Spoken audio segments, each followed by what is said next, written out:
take poverty out of having children. However, having said that, it is very possible for somebody to get married without telling their first wife in Islam, as an abstract hukm. Why? Because there's no prerequisite, there's no conditioning, ishtirat, there's no conditioning, according to any of the madhahib, in fact, that a man needs to tell his first wife or ask for permission from her or anything like that. And by the way, scholars of the past did this. They married a woman without the first wife's knowledge. Ibn Hajar al-Asqalani married the big scholar. He married a woman, her name was Unsi. Her first wife is called Unsi. She was a scholar in her own right, hadith scholar. This verse in the Quran, وَإِذْ أَصَرَّ النَّبِيُّ إِلَى بَعْضِ أَزْوَاجِهِ حَدِيثًا. If no one thought about this verse. When the Prophet, he kept a secret from some of his wives. No woman can take that right away from the man. Okay, it's impossible. So let's get this right, yeah? So that Islamically, any of us can get a secret second wife. Absolutely. Or any man for that matter. Not secret. We can get, Islamically, there is no problem in a man getting married to another woman in Misyar without the first wife's knowledge. However, the question is, and there's no khilaf in this. Yeah. There's actually, I've not seen one solitary difference of opinion in any of the 14 generations of Islam. It's not there. Which is? Any scholar saying that no, a woman needs to know, she needs to tell her, doesn't exist. Yeah, that's it. Having said that, do I recommend it? No, I don't recommend it in general. It's still not the ideal scenario, don't you think? This whole secret second wife thing. And you know, polygyny is often not discussed before marriage. And when discussed later on, it can cause some issues down the line. But I definitely keep the option open. Of course, before marriage, one would have to sit down plainly and discuss these things in detail. And generally, I feel that if I'm open to a second wife, then so be it. If she's not happy with that, then on to the next one, I guess. But yeah, depending on who your wife is and how she reacts to certain situations, this is now obviously if you have a wife already, I'd be open with it and,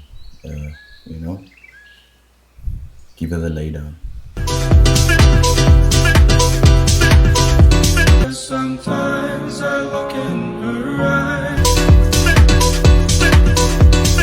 eyes, and that's where Exactly. Don't start a haram relationship in the first place. Should a marriage come from it, it's more likely to be, rocky than stable. To delay marriage in Islam is actually prohibited. Once you know that the two are to get married, you get the nikah done. You delaying it, you are sinful. Remember this. But with us, we say, no, keep it. What am I going to say? Son doesn't have a degree, son-in-law doesn't have a degree. What am I going to say? No, hold it, no marriage. You must wait. They are already together.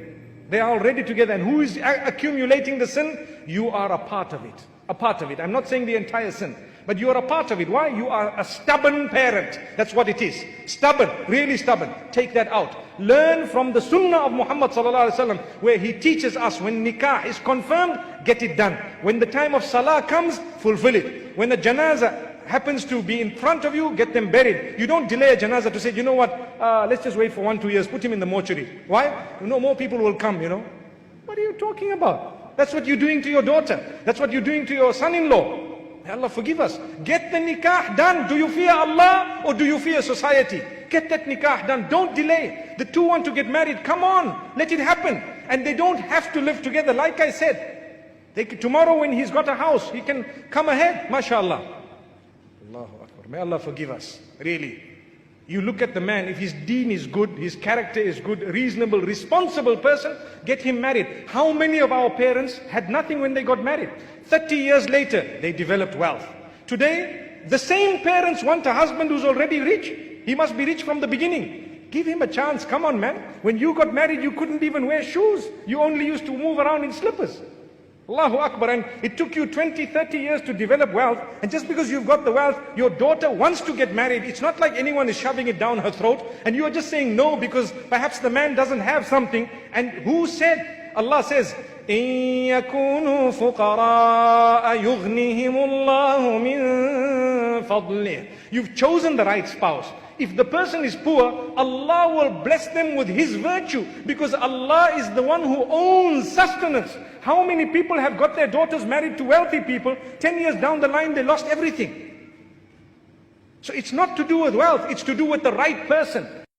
If you're a guy, here are the 4 most important questions to ask a girl before marrying her. Number 1, when was the last time you slept through Fajr? You ask this because this will determine how important Salah is in her life. Number 2, what is your relationship like with your father? You want her to have respect for her father, even if she doesn't have a good relationship with him. Number 3, what's the nature of your relationship with men in general? That includes colleagues, uni students, etc. You want her to have minimal relationship with other men ideally. And number 4, if we're about to go out and you're wearing makeup or clothes that I'm not comfortable with, and I tell you to take the makeup off or change your clothes, what will you say to that and what will be your reaction? You ask her this to see if she will be humble and obedient. Because if she's showing signs of disobedience before marriage, then most likely she will be a lot worse once married. I mean, look, everyone's different, and other than the question about the prayer, they may or may not be deal breakers for you. But I feel these are some of the questions you must ask.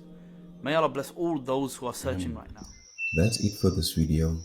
There are coming more your way, so please stay tuned for more uploads. Please share, like, subscribe and support the channel. I'll see you soon, inshallah.